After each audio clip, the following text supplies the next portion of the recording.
It's the Agribusiness Report. I'm Tony St. James, and we're joined today by the Honorable Tommy Tuberville, representing the great state of Alabama. Coach.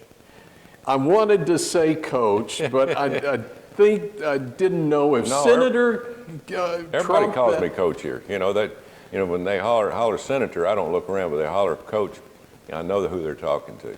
By the way, I don't know how many other committees in the Senate have more former football players on it than the Ag Committee. I counted at least 3 between you, Bozeman, the ranking member, and then Cory Booker from New Jersey. Yeah. Playing football and working in Congress, there's some interesting ties there, isn't there? I mean, yeah, and I'm trying to get a good running back up here too from the state of Georgia. So everybody needs a good running game, but we'll see what happens there. Let's talk Farm Bill. There was a hearing, first Ag Committee hearing on the Farm Bill just recently, focusing on rural development. And when you start looking at this Farm Bill and preparing for it, what do you see? Well, first of all, it's my first Farm Bill. When I was running for this job in Alabama, of course, we're 60%, rural and farming in our state, forestry, a lot of things that go along with it. So I told them, hey, I'm gonna get on the Ag Committee. If I can win this position, I'm gonna get on the Ag Committee. We hadn't had anybody on the Agriculture Committee for years in the Senate. I think maybe Hal Heflin was the last one, and that's been a long time ago. We need representation. So I was fortunate. I talked to Leader McConnell when I got here, and I've been on. I've really enjoyed it. We've had some great hearings over the last 2 years, but now it's time. Now it's game day. We got the Farm Bill, which means a lot. And as you said, we had our first hearing this week, and it was about rural Alabama, rural areas of the states, and we need to take care of our rural areas. We're losing a lot of them. We're having an influx in the South of people moving from north, moving out of the crime areas and a lot of those places and building homes. And we're losing a lot of farmland because of it. Our farmers they're not making the money that they used to. They're putting in a lot of hard days, long hours. We got the EPA all over them. And so during this first hearing, I told them, I said, I'm hearing a lot of talk now about, of course, we got a lot of things in this Farm Bill other than for farmers. And my first deal was, hey, can we talk about farmers for a while? Because they are the ones that's going to save this country. We have to be able to eat. They're being attacked right now by the cultural warriors and climate change and EPA, and now prices are going sky high.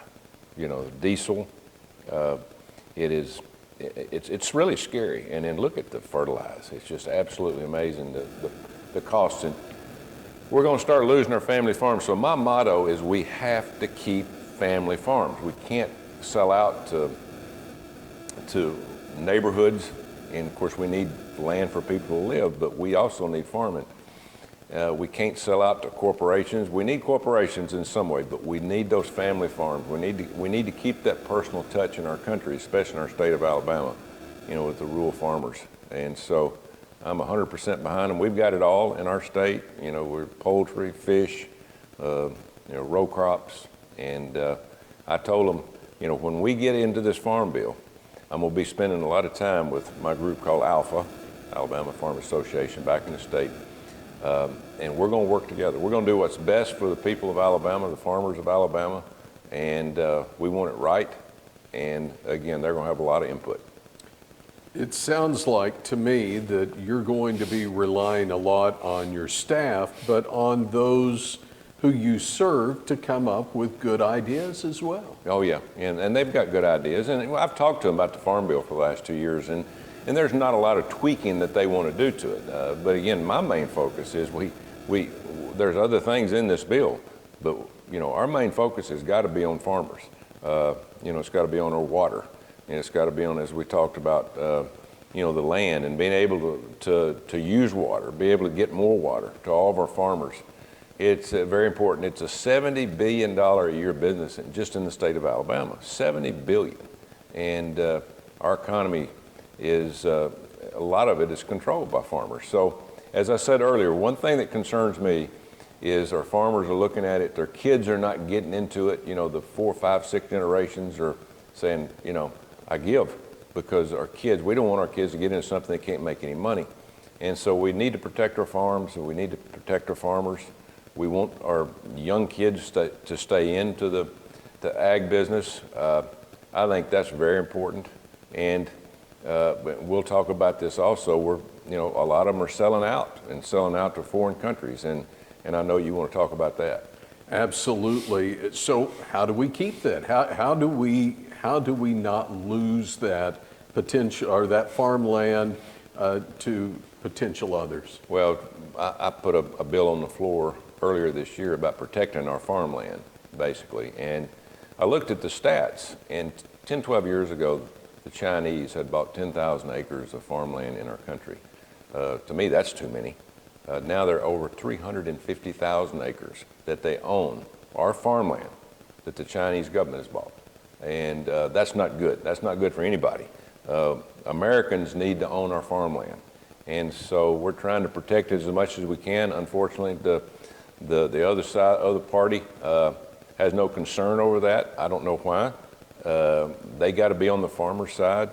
But it's not just China. It's other countries. Other foreign countries are coming in and offering a lot of money for land. And if you think about it, you can't blame a farmer. If a farmer is just scraping by and not making the products, getting the money off the products because of the high cost, the inflation, I mean, what are they going to do? And again, that's what this farm bill is about. And I think we should talk about inflation in this farm bill.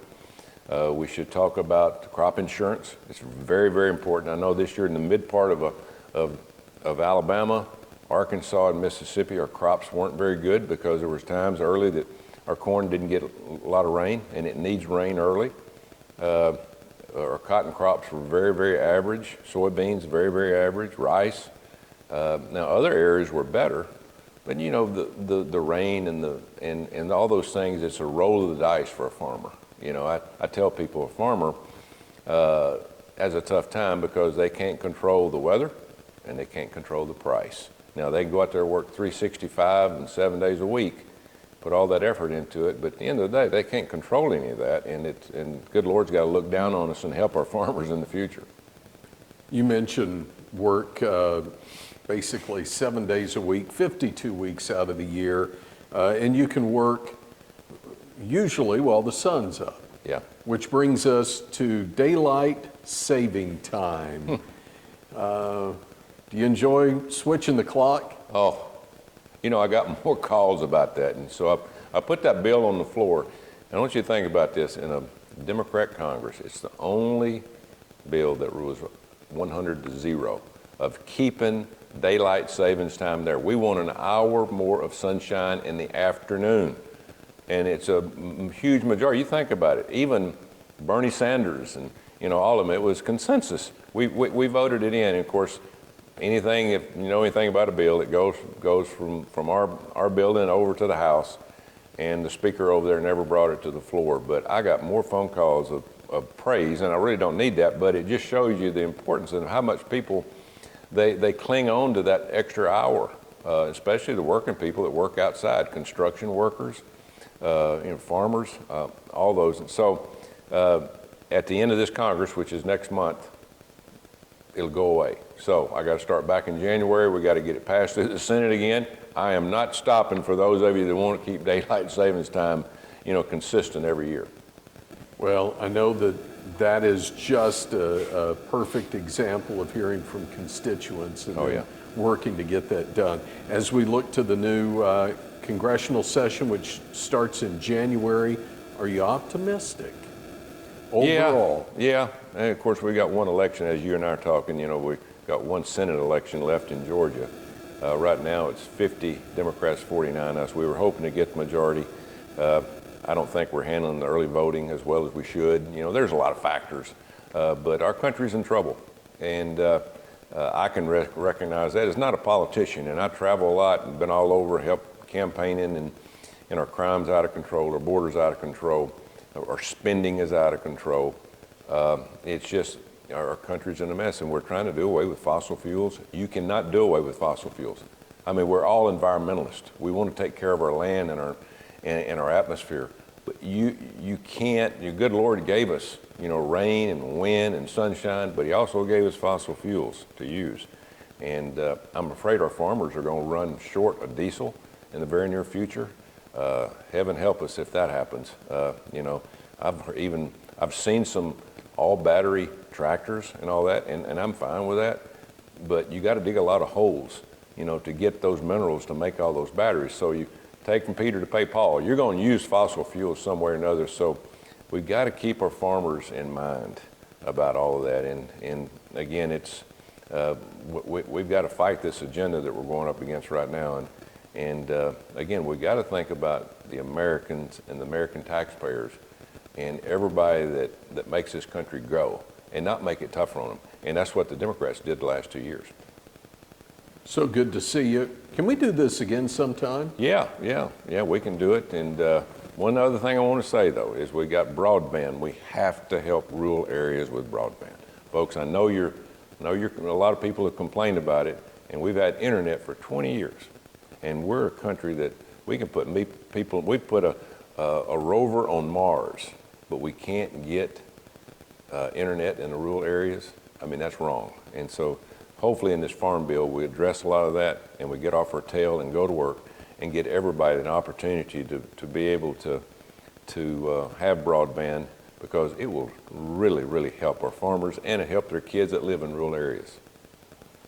It's the Honorable Senator Coach Tommy Tuberville from the great state of Alabama. He's a member of the Senate Ag Committee and joins us on today's Agribusiness Report.